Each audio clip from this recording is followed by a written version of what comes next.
নমস্কার, দেখছেন talk to Bangla. আমি অভিষেক রয়েছে আপনাদের সাথে। এই মুহূর্তে যে খবর নিয়ে উপস্থিত হয়েছে, নন্দীগ্রাম একটা হাই ভোল্টেজ কেন্দ্র। আপনারা জানেন এই মুহূর্তে নন্দীগ্রামের সামগ্রিক যে চর্চাটা সেটা শুরু হয়েছিল মূলত, কিন্তু অবশ্যই আমাদের রাজ্য রাজনীতির ক্ষেত্রে একটা গুরুত্বপূর্ণ অবস্থান গ্রহণ করেছিল নন্দীগ্রাম বাম আমলের শেষ থেকেই, এবং তার পরবর্তীতে 2021 সালে গুরুত্বপূর্ণ একটা ফাইট তৈরি হয় নন্দীগ্রামে, এবং যেখানে একদম সরাসরি হঠাৎ করে আমরা দেখতে পাই যে তৃণমূল থেকে বিজেপিতে আসা শুভেন্দু অধিকারী সেখান থেকে লড়াই করেন এবং তাকে কন্টেস্ট করতে হঠাৎ করে চ্যালেঞ্জ নিয়ে ফেলেন রাজ্যের মুখ্যমন্ত্রী মমতা বন্দ্যোপাধ্যায়, এবং সেখান থেকেই মূলত বলা যেতে পারে একদম বাম নেত্রী মীনাক্ষী মুখার্জি তারও উত্থান হয়েছিল নন্দীগ্রাম 2021। তার কারণ এই দুজন হেভিওয়েট প্রার্থীর বিরুদ্ধে দাঁড়িয়ে তার লড়াইটা কিন্তু গুরুতর একটা লড়াই হয়ে উঠেছিল। তো সেই নন্দীগ্রাম এবারে 2026-এও টান টান উত্তেজনা ছিল,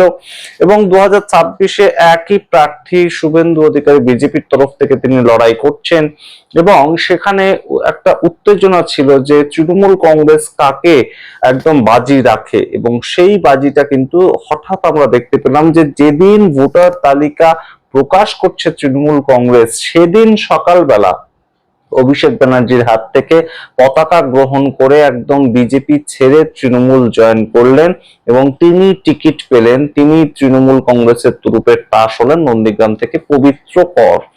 আপনাদের জানিয়ে রাখি যে এই পবিত্র কর কিন্তু অবশ্যই 2020 সালের আগে পর্যন্ত তৃণমূল কংগ্রেসেরই একজন রীতিমতন মানুষ ছিলেন এবং সাপোর্টার, তার পরবর্তীতে নেতা, এবং অবশ্যই পবিত্র কর তিনি বিভিন্ন পর্যায়ে বিভিন্নভাবে নেতৃত্ব দিয়েছেন তৃণমূল কংগ্রেসকে নন্দীগ্রামে। তার এমন একটা হিস্ট্রিও কিন্তু ছিল।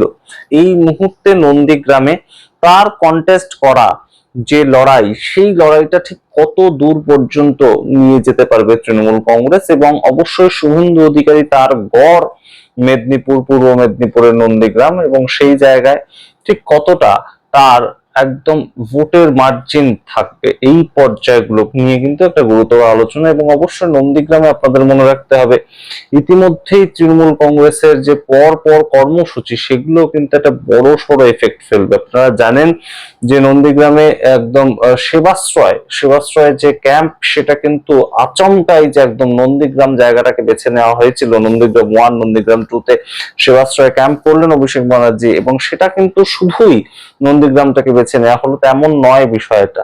সুতরাং সমস্তটা নিয়ে একটা বিস্তারিত আলোচনা করব, পর্যায়ক্রমিক আলোচনা করব। তার আগে অবশ্যই টক টু বাংলা ইউটিউব চ্যানেলকে সাবস্ক্রাইব করে দিন।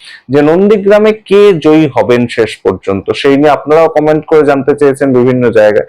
নন্দীগ্রাম সম্পর্কে এখনো পর্যন্ত কি মতামত, শেষ হাসিটা কে হাসবেন 4 তারিখ নন্দীগ্রাম থেকে, সেটা আপনাদের সামনে অবশ্যই বিস্তারিত ব্যাখ্যা করব, কিন্তু তার আগে গুরুত্বপূর্ণ কিছু তথ্য আপনাদের সামনে তুলে ধরি। আপনাদেরকে জানাই এই মুহূর্তে নন্দীগ্রামে ভারতীয় জনতা পার্টি একদম রীতিমতন গুটি সাজাচ্ছে তাদের স্টার ক্যাম্পেনার একদম কঙ্গনা রানাওয়াত। আপনারা জানেন যে বলিউডের অভিনেত্রী কঙ্গনা রানাওয়াত বিভিন্ন সময় বিভিন্ন চমকপ্রদ ছবি করেছেন, তো তার পরবর্তীতে তিনি এই মুহূর্তে লোকসভার সাংসদ, এবং তিনি নন্দীগ্রামে প্রচারে গিয়েছেন ভারতীয় জনতা পার্টির জন্য, অর্থাৎ শুভেন্দু অধিকারীর জন্য, এবং সেই ফ্যাক্টর গুলো কিন্তু অবশ্যই একটা বড়সড় ফ্যাক্টর হবে ভারতীয় জনতা পার্টির জন্য। এবং হেলিকপ্টার নিয়ে একদম প্রচার করতে যাচ্ছেন নন্দীগ্রামে কঙ্গনা রানাওয়াত, এবং সেখানে তখন লোক সমাগম যেটা হয়েছিল অবশ্যই চোখে পড়ার মতন ছিল। এবং সেখান থেকেই অন্যদিকে এবার আপনাদের যদি নিয়ে যাই যে তৃণমূল কংগ্রেসের স্ট্র্যাটেজিটা কি, তৃণমূল কংগ্রেসের স্ট্র্যাটেজি কিন্তু সম্পূর্ণভাবে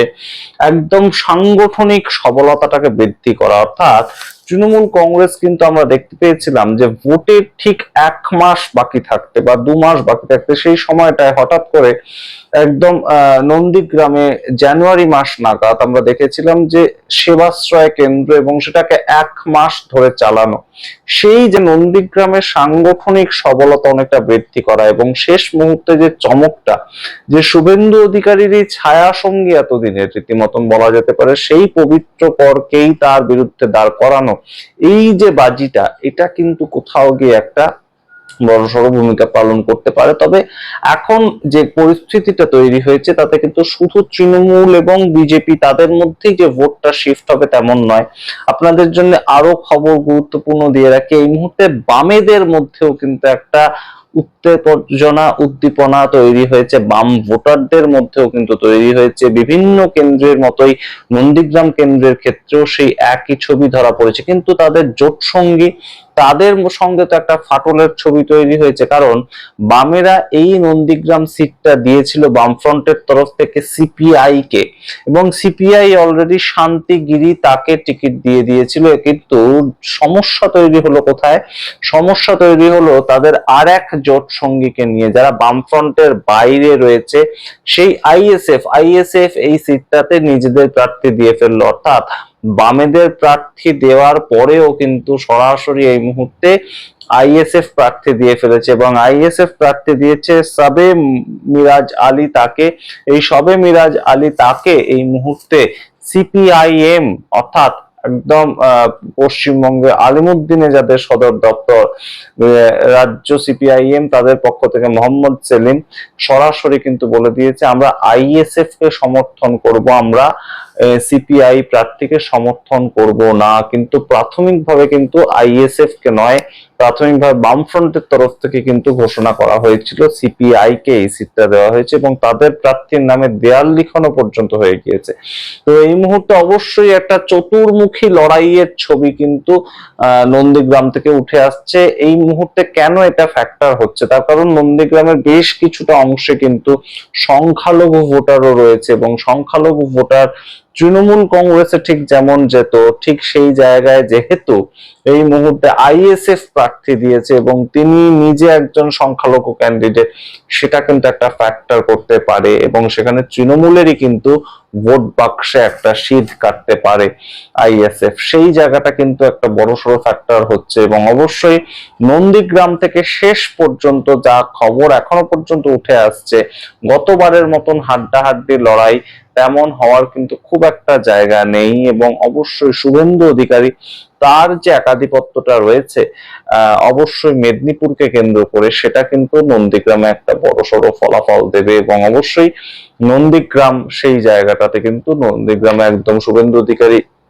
জেতার জন্যই লড়াই করছেন বলাই বাহুল্য। এবং অবশ্যই দুটো সিটে তিনি লড়াই করছেন, নন্দীগ্রাম এবং ভবানীপুর, দুটোই একদম হাই ভোল্টেজ কেন্দ্র।